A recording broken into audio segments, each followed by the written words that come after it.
Hi, welcome to Denver Sports TV. I'm your host, Michelle Bundy, along with co-host Greg Rashid. The real sports authority, although I was halfway right last week.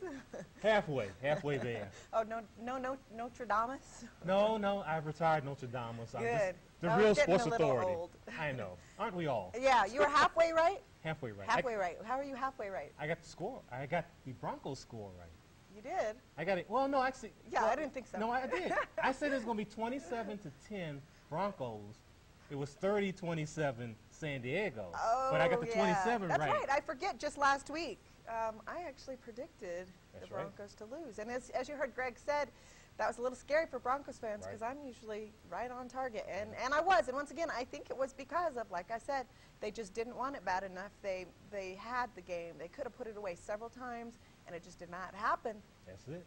And I also think, too, with Clinton Portis, they had the opportunity to run him as much as San Diego ran LaDainian Tomlinson. Oh, they didn't do it. No, they didn't. They really didn't do it. No. And, you know, they just thought they had to go ahead and give, I think, Berline maybe some confidence by keep throwing those passes. And it was funny. I was watching a show prior to the game. I'm usually not home because I didn't go to San Diego, so this is one of the first games where I'm home in front of the TV to watch the game. And I don't remember which pregame show it was, but the gentleman that was saying the things the Broncos needed to do, one of the biggest one is not have Berline be a hero. Don't have him throw these heroic passes right here at the end. Just do a, hand it off to Portis or to whoever who you know is going to run, because that really is a no-brainer. Whereas when you get Berline in throwing these passes, he hasn't been doing that all this time. No, he and hasn't. That's the biggest part of the pass. I'm sure the receivers won't agree with me, but to get it to where it needs to be. And, that just didn't happen, as you all saw right there. And that's why Berline is not starting this week. Greasy is, it's so fun. It's so funny, Michelle. All these greasy bashers out there. I know. All of a sudden, please bring us back. I know. Tell me about it. It was funny. Even, who was it? Adam in the press conferences this week was saying, so now do you think all these greasy haters are going to now all of a sudden be wishing they had him back? Or something to that effect, and we were all laughing because it's true. It is true. I never thought I would even say that myself, but I'm one of them. I even had people come to me and say, well, there's still the folks out there that don't like Greasy. They'll say to me, well, Berline's horrible too, but they got to put Jarius in there. He would win the games for him. Put Jarius Jackson in there. We haven't seen Jarius play all year, have we? No, he hasn't. But one thing to Jarius's credit, and I told him this past Wednesday in the locker room, that boy is always in there just studying away. When everyone else is just laughing, having a good time, he's hitting the books all by himself. Seriously hitting those books, looking at all the plays, and it's something. It's amazing to see that. And he's still a young kid. I think he's planning on really doing something in the league. I think so. They might be onto something. But why don't we talk about last week's game before we get off the subject here? Right. It was quite the dramatic nail-biter like it's been the last couple of times. It was a very good game. I mean, exciting for you fans out there. Right, for anybody, actually. Right. Even if you didn't like either team, it was dramatic enough after the second half, I think, that, it was entertaining. A lot of that is thanks to San Diego's kicker, or lack of kicking. Although Christie won the game for him, but the fact is he made it exciting by missing him. 2 field goals. Well, one of them was blocked, though. That's true. That was blocked. The Broncos are struggling. Struggling. You know what? I don't think they're struggling. I think they're just finally getting their wake-up call that they've needed. And I don't agree. I do. They're going to go into New York, and I'll get into that later, but they'll take care of business. They just finally got this wake-up call that they really needed about 3 weeks ago. That and the fact that now they're getting back Greasy and Shannon Sharpe. And Shannon makes a big difference. And notice they've lost these games. He was taken out of the Raider game. They lost that one. And then all the rest of these games, he wasn't in there. And it's hard to equate, what might have caused it, what's different. But it makes a big difference when you're looking at somebody like that. And you're looking at your leader, and he's, broken on the sideline. Well, yeah. and thanks to Romo. Your quarterback, and Tom Nalen is out, and now Dan Neal is going to be out too. Dan Neal, exactly. That's what I'm saying. When you get these big guys, and a lot of the offensive line guys, you don't realize how much they contribute until all of a sudden they can't get a playoff because the quarterback's down in the grass. But they really do. Even though you don't hear a lot about them from the media, having your Pro Bowl center out like that is, it's rough. So, but Shannon Sharpe's coming back. Why don't we go down to the locker room and listen to Shannon? Yeah, I can stand here and say, yeah, we're better than 75, but you are what you are. There are a lot of teams that feel they're better than their records, but we're 7. We're a good football team, and I think I told someone this earlier, but we're not good when we have to be. On third down, we need to be good. We're not. Fourth quarter to put a team away, we're not. Overtime, we weren't. We're a good football team. We're just not good when we need to be. And I think good football teams find a way to be good all the time. And the hardest thing to do is be consistent every single Sunday, because you never know what you're going to get from another particular team.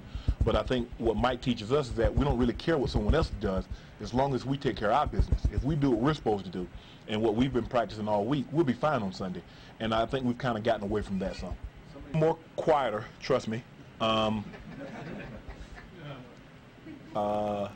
If you didn't know any better, you swear Clint's been around here for about 7 or 8 years, because the way he talks to me clearly lets me know that he thinks he's been in the league a lot longer than I have. But he's a fun guy. The guy has confidence, and I think, you know, coming from the program in which he came from, it bred confidence. He exuded it. And when he's on the football field, you love to have a guy like that in your backfield, because you know he's going to give you everything he got. And you give him an opportunity to hit a crack, he's to the house. He doesn't owe me much, but he owes me some money, and he told me he's going to pay me when he wants to pay me. So I walked up, after he had that long touchdown run, I walked up to him on the sideline and told him, that was a great run, but if you don't pay me my money, I'm going to darken your eye. So he bust out laughing, but I like Clinton. And someone would have told me that he was going to be, you know, have this big of impact in my season. I knew the guy could play, because you could just see in training camp how he could get on the edge, and he was off to the races. But I never in my wildest imagination think that a guy could come in the way he's come in the fashion he's come in, average over 5 yards a carry. That's just unbelievable. I could do not to laugh when I heard Shannon Sharpe say, we're a good football team, but we're just not good when we need to be. Yeah, that's a lot of players say that about their teams. I know, but to say that you're a good football team Right. in the same breath as saying we're not good when we need to do, isn't that what makes a good football team, is to be able to pull off those big plays? In your worst moments, That's you're what I would supposed to think. be a good football team no matter what. Right, And right. That was kind of a funky statement, Yeah, I think. exactly. The other thing that was interesting with that press conference with Shannon Sharpe is when the subject got brought up about Clinton Portis. Right. And Shannon, I think, has a little bit of an affection for Portis, but he was a little sarcastic at the same time. Right. When he was saying that, you know, Portis, the way he talks to him, you would think he's been in the league for 7, 8 years at least. And that the other thing is he said if someone would have told him in training camp, as you heard him just say, that Portis would have contributed to the Broncos the way he has, he wouldn't have believed it. Yeah, Portis, you know, you got to keep in mind, Portis is from Miami. Right. That's the school he went to, and they teach you a certain style down there. You come down there with a chip on your shoulder. When you get to the NFL, you're ready. You're ready? Miami is it's a pro offense they play down there. That's a pro team, really. Really. And they are, those guys, I don't want to call them, well, they are cocky. They're cocky, but they can back it up.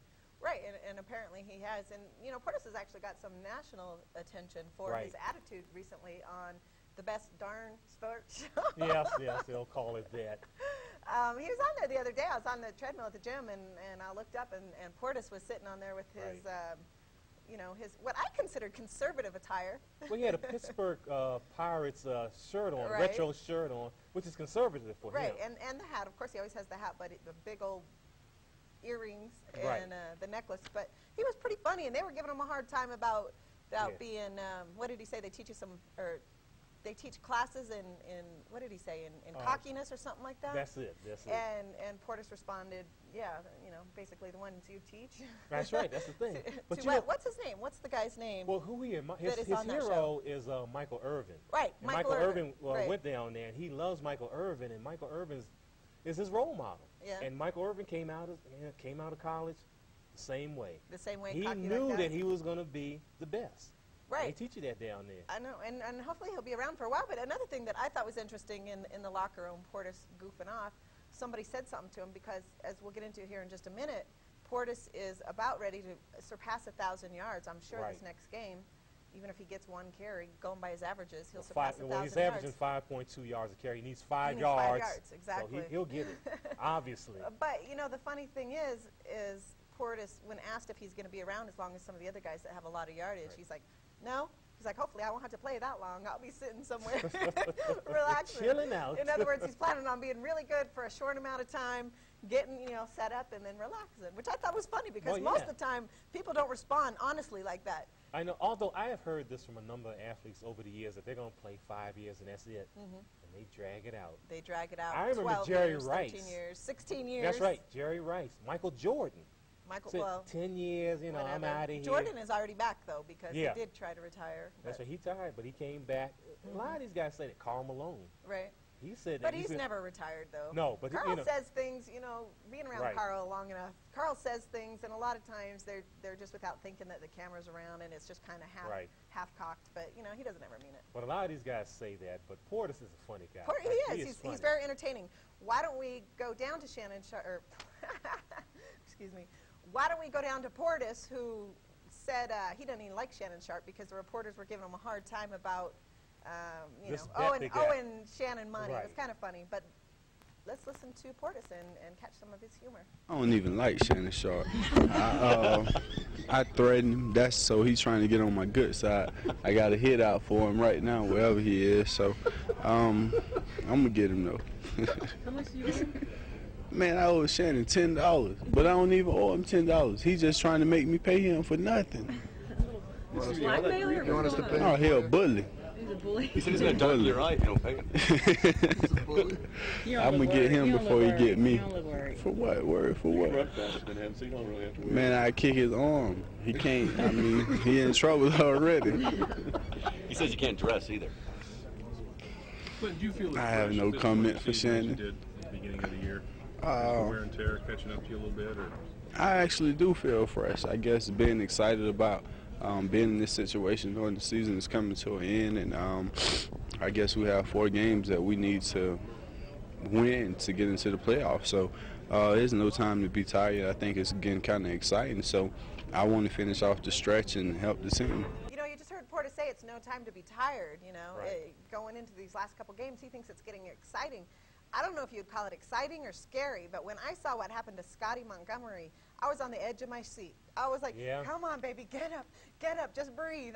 You know, you hate when you're around these guys, they become, you know, almost like friends or coworkers, and you see somebody down on the Right. field like that just moving, and your heart just stops. You just want him to get up, and for a minute there, when they had the close-up, his eyes were closed, he was not moving. That's It's it. scary. Well, you know, I mean, football is a violent game, but when you do, like you say, when you get to know some of these guys in any sport, Right. it is a scary thing to see someone motionless. Mm-hmm. It's And like, he was motionless. you know, I mean, we talked last week a little about the Tommy Maddox when he got hit and he was Right. like that. It was Right. the same thing. Right. Scotty Montgomery, that was scary. Right, but it was scarier for me because I know Scotty. Yeah. So I was like, come on, just get up. And then when he started waving his hands, I'm like, now I know how those family members feel sometimes, you know, when, what was the movie, Jerry Maguire? Oh, okay. Oh, that movie, okay. But, you know, Scotty wasn't faking it. He did, what did he, the outcome was he pulled some ligaments or strained Right. his neck? In his neck. Yeah. Let's go down to Scotty and talk about that moment. Really have much control over my arms and my shoulders. I felt like if I could walk though, you can take my arms, you can take my arms, just don't take my legs. So yeah, that was about it. That's about how I felt. Let's move on to what we think some of these defensive guys think that the Broncos need to do from here on out. What their feeling is. Why don't we start off with Monte, who, you know, unlike myself, thinks that the urgency's been there for a while. Got 4 games going. Any sense of urgency? Man, it's been there for the last 6 weeks, man. Now it's at a higher stake because we know what we have to do. We know what we have to do in order to get to where we want to get to, and so we're just gonna take the proper approach, take it one game at a time, play this game as if it is our last game, and if we do that, we'll get the job done. Thanks a lot. And Barry says that he doesn't think that they're desperate and that it's a 16-round fight. Why don't we go down to Bertrand? understand that, hey, it's a 16-round fight, and you definitely want to win more than you lose. And we're still in the position that we can set ourselves up for a pretty good run. We just have to make sure that we don't have any more mistakes from our side of the ball, and just take care of our business and play better. Tomlinson obviously had a career day, but you got another big back that you got to stop this week. That's the nature of this league. I mean, there really are no softies. There's no homecoming schedule in this league. Everybody can play, and so you have to get it up every week. Martin's a very shifty back. He's a veteran back, and you know he has a lot of patience. He uses his blockers real well, and I think he has deceptive explosion and speed. I think people don't give him credit for being as fast as he is. And so with the experience that he's had over the last 8 years and the way his offensive line is blocking for him right now, it makes him a very dangerous back, and we got our work cut out, but I think we can get it done. I heard Bertrand Berry say how Martin is a dangerous back, and I guess they're obviously used to that after LaDainian Tomlinson, Yes. who I asked Lionel Dalton what was up with that. You know, everybody was surprised at how he was able to run against you guys. And what are you doing differently? What's going on? What do you see? And for the most part, you know, it was funny. He sat there for a second and he was like, good question. I don't know.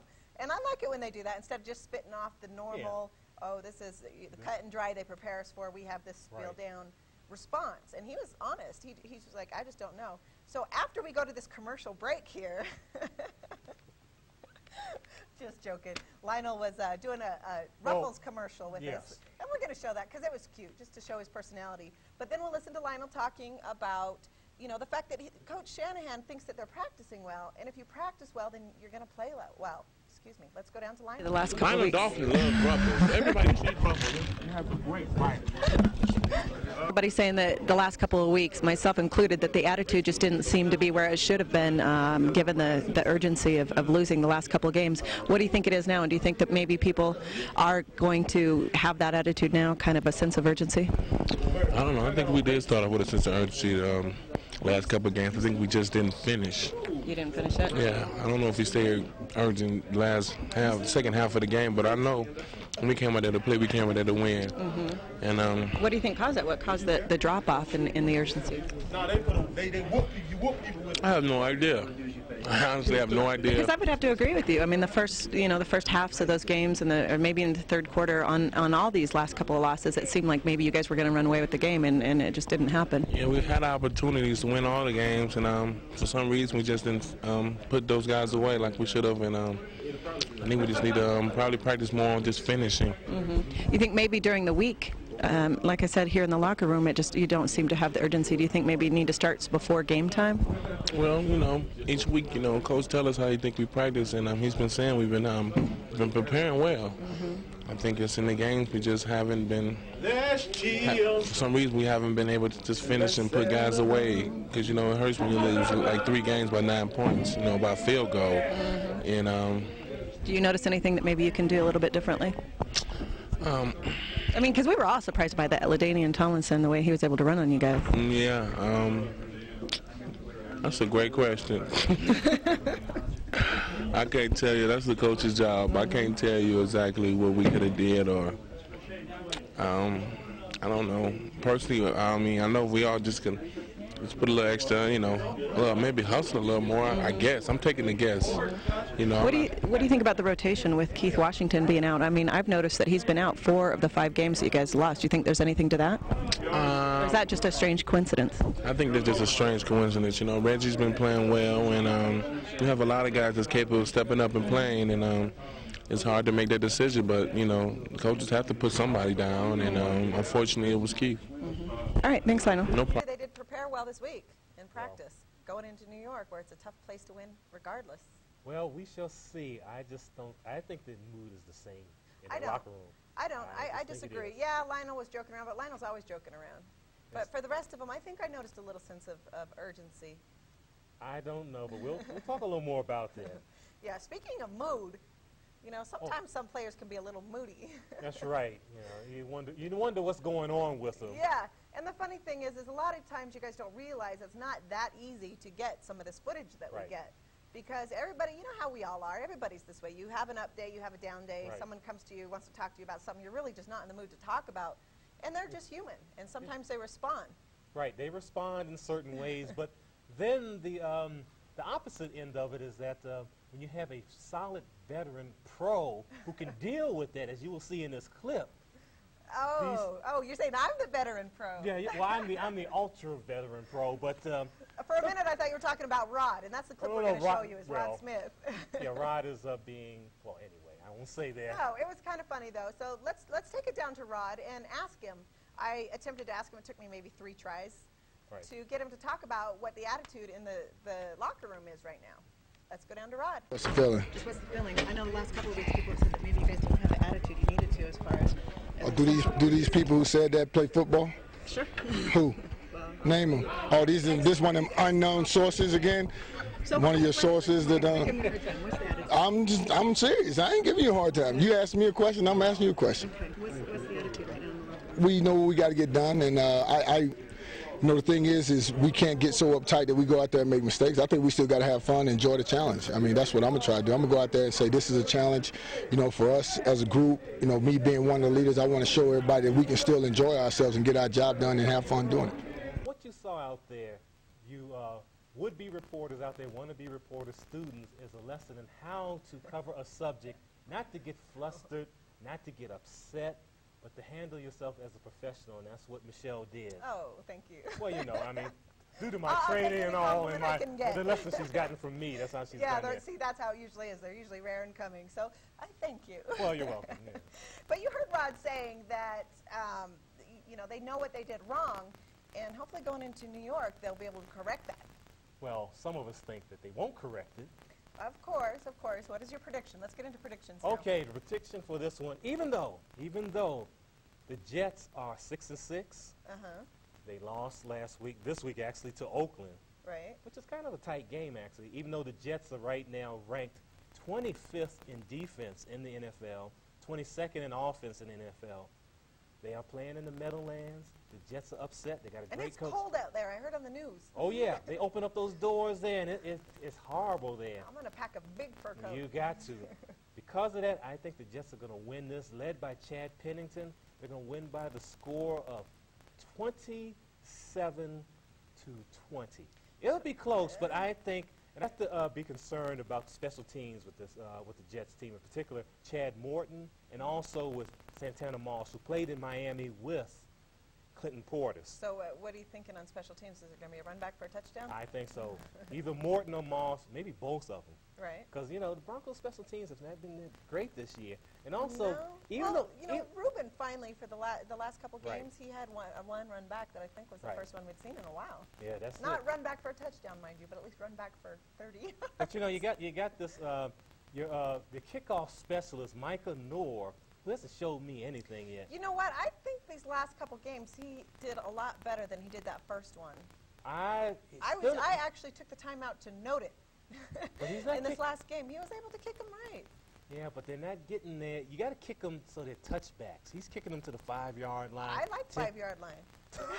Don't do that against Moss or Morton. You'll see what happens. But like I said, Broncos are going to lose this. It's the end of their season. But they'll be 7-6. Help me out here. We're going to have a little analysis for a minute. Why would you want it to be a touchback when you know they're automatically going to be on the 20-yard line? Whereas if you can get it on the 1-2-yard line, you have a chance at hitting somebody. You can maybe cause a fumble. But they're nervous because they're running it back. When you're dealing with someone like a Santana Moss or a Chad Morton, who are very elusive, darting around, you kick it to the 5-yard line, they're going to get past the 20-yard. They're going all the way. You think so, huh? Oh, I know so. I'm sure of it. And that's what's going to happen this Sunday. We'll see. You what guys is your pay prediction? attention to that. What is yours? Well, I'm not going to go with the same 27 score, which you've gone for, I think, the last 5 times. And I've been right. I've been right. You know, but I definitely think with Shannon back, with Brian back, with these guys having done so well, and then to just blow it all of a sudden, I think they got their wake-up call in San Diego. I think that is going to be enough to light the fire under them. It doesn't matter how cold it is under, you know, up there in New York. Okay. I'm hoping that they do come away with this win. And you know what? Actually, I'm not even hoping. I know they will. I don't doubt it for half a second. I was about to say hoping. I mean, that's kind of wishy-washy there.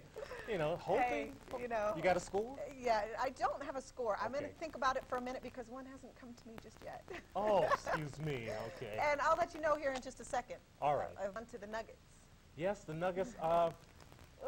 You know, like I'm still the Nuggets supporter, but you know, they had a tough game the other night. Well, they did, but you know what? They provided some entertainment, if nothing else. These last couple games, maybe even the last week or two, they've had a bunch of nail biters, which for the most part they came out on top.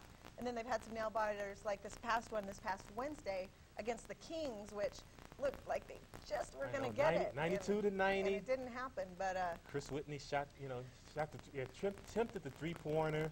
Didn't go in. You know, he did. But talking to Chris Webber after the game, he said if anybody was going to have that ball, if there was anyone he did not want them to have that ball, it was Whitney because, you know, Whitney is usually the kind of guy that can hit those clutch shots. Right. Let's go down to Chris Webber talking about Whitney. I feel like I'm getting my rhythm back.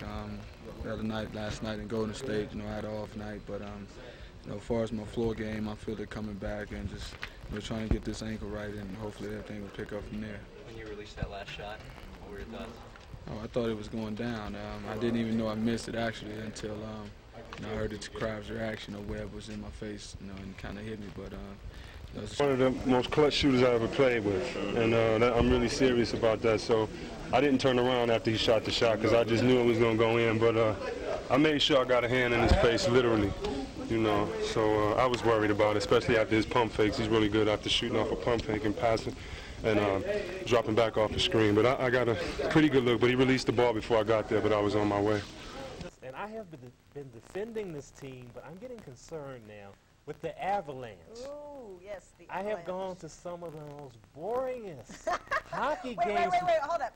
Most boringest? Most boringest. That's my DC talking. Oh, my dad would cringe if he heard that. No. Avs right now 8-7-8. This time last year they were 10-12 and they ran off that 13-game winning streak. Right. They are in big trouble now, and I fear. I'm telling you, it's that trade. I was defending the said trade. it all I along. still defend the trade, Right. but there's something. We've been talking about attitudes and lackadaisical attitudes with the Bronco players. They don't have that in that locker room with the Avs, but it's an attitude. I can't pinpoint it, but it's something about there's not enough spirit. Right. There's not It's spirit. like another day at the office. It's like they're tight. They're intense, but it's not intense enough. Really? And I fear that Bob Hartley, the coach of the team, if they don't get it right in the next couple of weeks, he may be gone. And you'll say to yourself, well, he won the Stanley Cup. The average coach in the NHL his job lasts only 2.2 years. Part of it is the rule changes and all. And I had the opportunity to ask the leading scorer in hockey last year, Jerome Ingella, about that at the game against the Calgary Flames and the Avalanche. So let's go down and talk to Jerome about that. This year and how it's affected you, because you would think that with the rule changes that it would increase the scoring for you. But what's been going on? Well, it'd be nice if the rule changes increase the scoring, but as of yet, hasn't been the case. But I think that the changes are good. It's to try and speed up the game, and in the neutral zone, it should be less clutch and grab. I actually haven't noticed that much of the difference, really. Maybe it's guys have adjusted, or people thought there'd be a lot more penalties as a result of the changes, but I don't think that's the case. And how has Drury and Yale helped the team this year? Well, I think they play in all roles. They're great competitors. They love to win, and they bring their winning attitude. They have Stanley Cup experience. So they're great to have in a room, and they're great to have on the ice. In that clip there, what Jerome was saying, and one thing that you had said earlier, Michelle, is about the trade and how it's helping Calgary, but may not be helping the Avalanche. But I still think in the long run, because Derek Morris, he threw down the other night. He got in a fight the other night with one of the Flames, and I think this trade in the long run is going to help them. Okay. But I'm hoping that the Avs don't fire Hart. Don't do that. Give him a chance. Give the team a chance. Well, hopefully they'll take a lesson. I mean, if you think about it, what if they would have fired Shanahan? Getting back to the Broncos, right after, okay, so you got the Super Bowls and bam, next year, well, you know what, sorry, you're not doing it. Get out of here. Right. Because realistically, he hasn't done that well from a coaching standpoint, what they look at in the past couple of years. And just remember, too, that Shanahan almost went to Florida. Remember? I don't think he did. I think it was closer than we think. I think it was very Actually, close. at that press conference, everyone was like, what do you think? What did you think? And I did say, well, he'll probably go. It's always his dream job. But you know what? I don't think he really thought about it much at all. Oh, I think he did. I think it's close. I think it's very well, close. we'll see. But speaking of the Broncos, this coming up game, New York Jets, I honestly think it is going to be just a very small percentage of what we've seen in the past as far as scoring is concerned. I think it's going to be 21-17. 21-17. 21-17, and we're not going to get to 21 until later in the game. Oh, 21-17. Broncos, by the way. Oh, okay. I was about to say. Okay. You're like, 21 who? Yeah, we shall see with that. But right. You know what's going to happen, though. Okay. Yep, I'm going to be in New York, and so far, the games that I've gone to, they've won. Well, that's true, because you are the lucky charm. I am the good luck charm, yeah, and I'm going to be in New York, so and I will rub be a little of that off. I will be here looking at it on my 8-inch black and white television. Whatever, don't let them fool you. We're about out of time for this week. I'm your host, Michelle Bundy, along with co-host Greg Rashid. The Real Sports Authority. And we'll catch you next week on Take It to the House.